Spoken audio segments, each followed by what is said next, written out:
Yeah. The husband of the rat's daughter. Once upon a time there lived in Japan a rat and his wife, who came of an old and noble race, and had one daughter, the loveliest daughter in all the rat world. Her parents were very proud of her, and spared no pains to teach her all that she ought to know.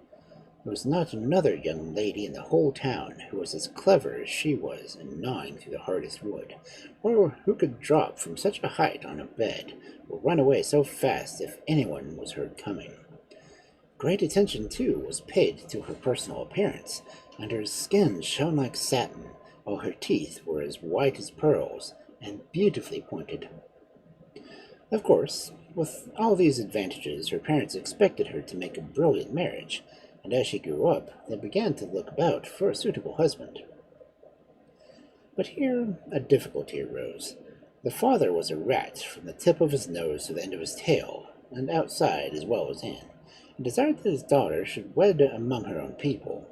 She had no lack of lovers, but her father's secret hopes rested on a fine young rat with mustaches which almost swept the ground, whose family was still nobler and more ancient than his own. Unluckily, the mother had other views for her precious child. She was one of those people who always despise their own family and surroundings, and take pleasure in thinking that they themselves are made of finer material than the rest of the world. Her daughter should never marry a mere rat, she declared, holding her head high. With her beauty and talent, she had the right to look for someone a little better than that. So she talked, as mothers will, to anyone that would listen to her. What the girl thought about the matter nobody knew or cared. It was not the fashion in the rat world. There were many quarrels which the old rat and his wife had upon the subject, and sometimes they bore on their faces certain marks which looked as if they had not kept to words only. Reach up to the stars is my motto, cried the lady one day, when she was in a greater passion than usual.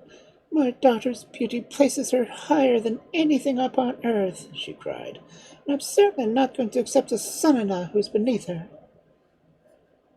Better offer her in marriage to the sun, answered her husband impatiently. As far as I know, there's nothing greater than he. Well, I was thinking of it, replied the wife, and as you are of the same mind, we will pay him a visit tomorrow. So, the next morning, the two rats, having spent hours in making themselves smart, set out to see the sun, leading their daughter between them. The journey took some time, but at length they came to the golden palace where the sun lived. Noble king, began the mother, behold our daughter. She is so beautiful that she is above everything in the whole world.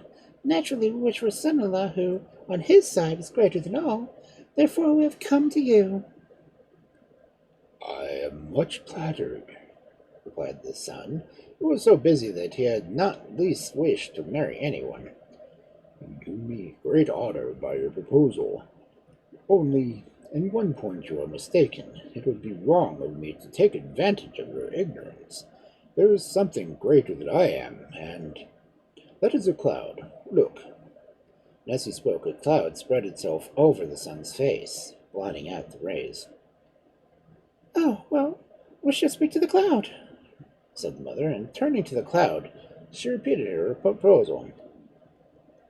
I am indeed unworthy of anything so charming, answered the cloud. But you make a mistake again in what you say. There is one thing that is even more powerful than I, and that is the wind. Here he comes. You can see it for yourself. And she did see, for catching the cloud as he passed, he threw it on the other side of the sky, and tumbling further, mother and daughter down to the earth again. He paused for a moment beside them, his foot on an old wall. When she had recovered her breath, the mother began her little speech once again. The wall is the proper husband for your daughter, answered the wind, whose home consisted of a cave, which he only visited when he was not rushing about elsewhere. You can see for yourself that he is greater than I, for he has the power to stop me in my flight. and the mother, who did not trouble to conceal her wishes, turned at once to the wall. Then something happened which was quite unexpected to everyone. "I will marry the old ugly wall, which is as old as my grandfather," sobbed the girl, who had not uttered one word this whole time. "I would have married the sun, or the cloud, or the wind, because it was my duty. Although I love a handsome young rat and him only, with a horrid old wall, I would sooner die." And the wall, rather hurt in his feelings, declared that he had no claim to be a husband of so beautiful a girl. "It is quite true," said he, "that I can stop the wind, who can part the clouds, who can cover the sun. But there is someone who can do more of these than all, and that is the rat. It is the rat who passes through me, and can reduce me to powder simply with his teeth. If, therefore, you want a son-in-law who is greater than the whole world, seek him among the rats."